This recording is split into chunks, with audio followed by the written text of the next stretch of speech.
Bonjour à toutes et à tous et bienvenue dans Le Détail qui tue, le podcast original qui vous raconte autrement les faits divers que vous avez entendus des centaines de fois.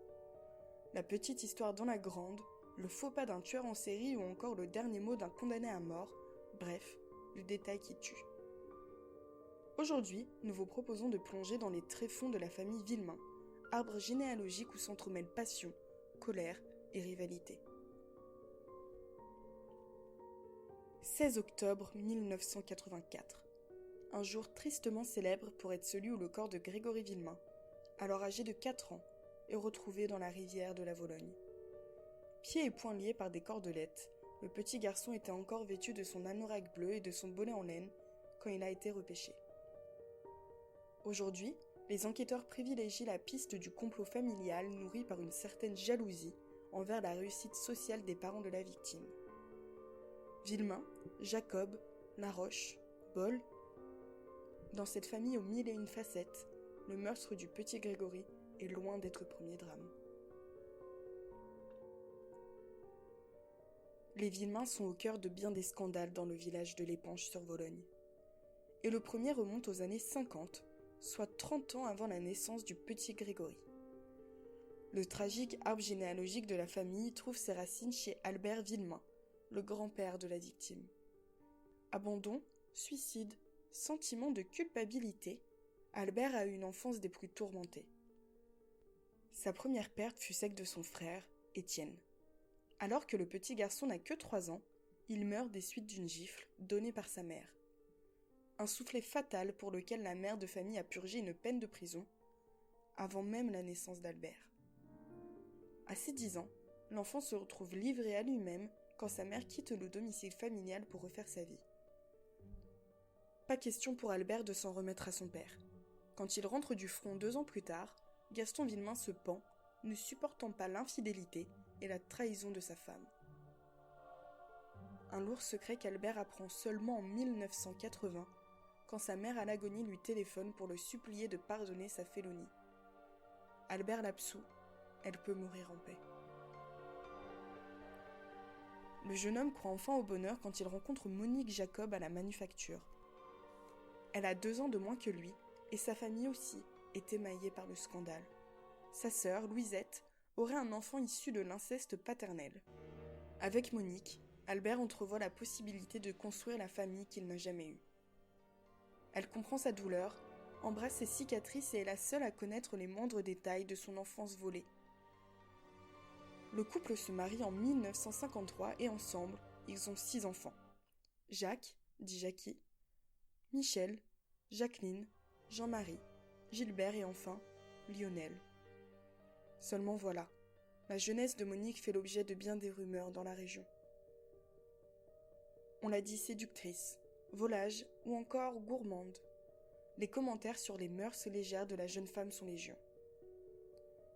Dans sa famille, on fulmine à l'idée qu'elle ait pu tomber enceinte hors mariage, et plus encore lorsque l'un des amants de Monique fait une révélation scandaleuse pour l'époque. Il serait le père biologique de son aîné, Jackie. Né non seulement hors mariage mais aussi d'une relation adultère, Jackie est le vilain petit canard de la famille Villemain. Il est élevé, jusqu'à ses 2 ans au moins, par ses grands-parents maternels, Léon et Adeline. Si ses parents affirment travailler trop pour s'occuper de leur enfant, Jackie grandit en entendant une toute autre version de l'histoire.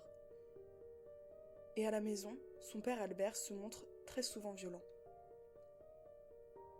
Au début, mon père me battait souvent. Je n'en ai pas que souvenir, dit-il au gendarme.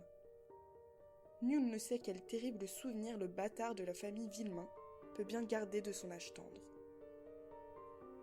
Il n'est pas très doué à l'école et part travailler très tôt à l'usine, comme la plupart des membres de sa famille. C'est seulement à ses 17 ans que Jackie apprend la douloureuse vérité sur sa naissance. Après avoir entendu des rumeurs à l'usine, Jacques questionne sa mère qui finit par le mettre dans la confidence.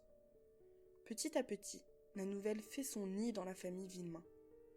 Monique honteuse, Jean-Marie consterné, Jackie détruit. Quant à Michel, qui est en colère contre son aîné, fanfaronne à l'idée d'être le premier enfant légitime de la famille. Avec fierté, il affuble Jackie d'un surnom qui lui colle à la peau aujourd'hui encore, le bâtard. En plus d'être à l'origine de conflits familiaux, ce lourd fardeau devient plus tard la source de menaces de la part d'un corbeau. Dans ses appels, puis ses courriers, il harcèle différents membres du clan Villemain en leur reprochant d'avoir mis Jackie à l'écart. Dans ses missives anonymes, Jacques est alors surnommé le bâtard et son frère Jean-Marie, devenu contremaître, le chef. Jean-Marie qui, si vous l'aviez oublié, n'est autre que le père du petit Grégory. Voici un passage d'une lettre de menace envoyée le 27 avril 1983 et adressée à Albert et Monique Villemain. Si vous voulez que je m'arrête, je vous propose une solution. Vous ne devez plus fréquenter le chef. Vous devez le considérer lui aussi comme un bâtard, le mettre entièrement de côté, par vous et ses frères et sœurs. Si vous ne le faites pas, j'exécuterai mes menaces que j'ai faites au chef pour lui et sa petite famille.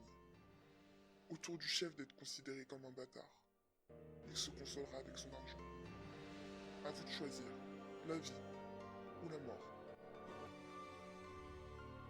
Un an plus tard, le corps sans vie de Grégory Villemain est retrouvé dans les eaux glaciales de la Vologne. Si l'enquête est encore en cours en mai 2022, le doute subsiste autour des circonstances de sa mort. Aujourd'hui, on ne sait toujours pas qui est responsable du meurtre de l'enfant, pas plus qu'on ne sait qui se cachait derrière le terrible corbeau. Auditeurs, auditrices, c'est la fin de cet épisode du Détail qui tue, un podcast original Hérold raconté par Camille Dorcy et produit par Éléonore Bougnol. On se retrouve dans 2 semaines pour une nouvelle chronique de faits divers, de secrets et d'histoires enfouies. En attendant, retrouvez-nous sur notre site enquêtedevérité.fr.